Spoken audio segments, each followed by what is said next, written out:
Hi friends, welcome to our channel. నా పేరు Pokala Venkateswarlu, advocate. ఈరోజు టాపిక్లో మనం స్టైఫండ్ రాని యువ న్యాయవాదులు అడ్వకేట్ ప్రొఫెషన్లో రాణించటానికి, అదేవిధంగా ఆర్థికంగా వాళ్ళు బలపడటానికి ఏం చేయాలనే దాని గురించి తెలుసుకుందాము. స్టైఫండ్ రాని యువ న్యాయవాదులు ప్రతి కోర్టులో మీకు కొన్ని అడ్వకేట్ కమిషన్స్ అనేది పడుతూ ఉంటాయన్నమాట.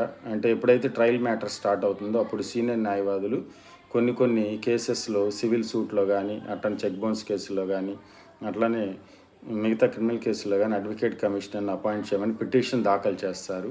అటువంటప్పుడు మీరు ఏదో ఒక కోర్టు సెలెక్ట్ చేసుకుని అక్కడ కూర్చోవటం వల్ల జడ్జి గారు మిమ్మల్ని ఆ కేసులో కమిషనర్గా అపాయింట్ చేయడం జరుగుతుంది. దీనివల్ల మీకు ఆర్థికంగా లబ్ధి పొందడం జరుగుతుంది. అంటే అడ్వకేట్ కమిషనర్ ఫీజు మినిమం 3,000 నుంచి 5,000 వరకు వచ్చే అవకాశం ఉంది. ఇట్లా మీరు ప్రతి కోర్టులో కూర్చోవటం వల్ల మీకు కమిషన్స్ పడే అవకాశం ఉంది. తద్వారా మీరు ఆర్థికంగా లబ్ధిని పొందవచ్చు.